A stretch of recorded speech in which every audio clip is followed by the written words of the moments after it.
Salut tout le monde et welcome sur ma chaîne YouTube pour les nouvelles personnes qui me suivent. Alors dans cet épisode de Talk with Sakusei, tadadam, ce dont on va parler aujourd'hui, c'est pas un sujet pour attaquer, mais un sujet pour construire. On va parler de l'autosabotage. Mais sérieusement, faut qu'on se parle. Entre Africains, afro-descendants, entre Congolais, parce que je suis congolaise bien évidemment. Pourquoi on s'auto-sabote et quelles sont les solutions pour y remédier? C'est le moment pour vous de vous installer et de m'écouter. Je discutais avec un ami il n'y a pas très longtemps et je disais que je trouvais ça totalement dommage qu'on ait l'habitude de s'auto-saboter. Je vais te donner des exemples et tu vas me dire si ça te parle. Tu lances un projet, personne ne like, personne ne partage, mais tout le monde regarde ta story. Tu réussis un peu, on te dit que t'as changé. Tu n'es plus la même qu'avant. Genre, t'as pris la grosse tête. Tu bombes. Quand tu veux collaborer, les gens te snobent. Ou on t'impose des plans de hiérarchie bizarres. Ils veulent montrer que non, genre, ils sont au-dessus de toi. Donc, voilà, le fait que tu demandes une collab, on va essayer de te faire redescendre pour te faire croire qu'en fait, tu n'es pas à ta place. Et quand tu veux essayer les choses que les gens n'ont jamais fait, les gens vont se moquer de toi. Tout ça, c'est des détails. Ce n'est pas anodin, mais on appelle ça du sabotage collectif. On ne se rend pas compte parce que, comme j'ai dit, on a tendance à banaliser très souvent certaines choses, mais des personnes qui vous estiment ou qui vous apprécient, vous encourageront, même si elles ne sont peut-être pas pour ou ne maîtrisent peut-être pas votre domaine, parce que très souvent, il y a des gens qui vont dire « Ah, mais c'est pas trop mon truc, c'est pour ça que je partage pas ». Si une de mes amies veut lancer un business ou veut faire quelque chose, même si c'est à peu près la même chose que moi, comme je dis, de toute façon, on peut faire la même chose, mais ne pas faire la même chose parce que les visions de vie, les visions sont totalement différentes. Sauf si vraiment il y a du plagiat à 100% et que c'est totalement du copier-coller. Pour comprendre tout ça, ce n'est pas anodin, bien évidemment, excusez-moi. Pour tout ça, il faut remonter bien avant. Parce qu'il y a eu la colonisation, le fait qu'on ait été divisé, opposé, humilié. Et n'oubliez pas que ça a laissé pas mal de traces. Il y a aussi les conflits internes, en général, le tribalisme, le régionalisme, la guerre. Donc déjà, sachez qu'entre nous, il y a déjà de la méfiance. On ne se fait pas assez confiance. Vous savez que, par exemple, au Congo, les gens auront plus facile de faire confiance à un étranger qu'à un Congolais. Et je trouve ça dommage qu'on ne se fasse pas confiance entre nous. Donc c'est des choses sur lesquelles on devrait se sensibiliser sur ces points-là. Il y a aussi la culture du paraître. On veut briller, mais on ne veut pas que quelqu'un brille plus que nous. Donc en gros, tu peux réussir, mais pas mieux que moi. Ça aussi, c'est quelque chose qu'on devrait changer parce que sur une personne qui a une vision sur du long terme n'aura pas de problème à ce que quelqu'un brille avant ou pas. Pourquoi? Parce que chacun son heure de gloire et on devrait réellement inculquer cette culture chez nous. Enfin, en Afrique ou un peu partout. Vous allez me dire, c'est un peu partout pareil. Mais je vous jure qu'en Afrique, c'est vraiment, en tout cas au Congo, tu peux briller, mais pas mieux que moi. Et il y a une certaine concurrence qui va s'installer entre les gens, des fois inutile. Dommage un peu comme mentalité, vous trouvez pas, non? Le manque de confiance collective a aussi un impact. Vous savez, on a énormément de talent, mais on doute de notre propre peuple. Je ne sais pas si vous vous rendez compte. Vous allez entendre quelqu'un commencer à parler du Congo et parler positivement, mais quand vous allez entendre la contrepartie négative, en fait, ça casse tout ce qu'on peut penser de positif. Alors pourquoi c'est dangereux? Sachez que à chaque fois qu'on sabote un projet, en fait, on bloque un frère, on raye une sœur. Donc, on perd forcément quelque chose. On perd des leaders, on perd des idées, on perd des opportunités. Pendant ce temps, en fait, il y a d'autres communautés qui avancent et ces personnes-là ont compris que la réussite des uns peut profiter à d'autres personnes. Donc, c'est en se serrant les coudes, en fait, en se tenant la main, en avançant pas à pas, et en se faisant confiance qu'on finira quand même par évoluer. J'espère que les choses vont changer parce qu'il faut pas oublier que certains comportements sont transgénérationnels.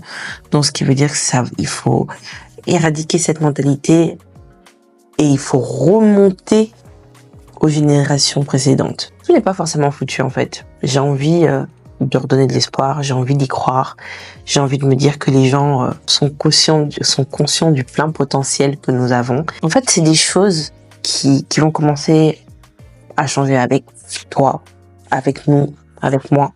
avec toutes les personnes qui ont envie de faire évoluer les choses petit à petit, en se parlant, en se transmettant les bonnes idées, en s'encourageant.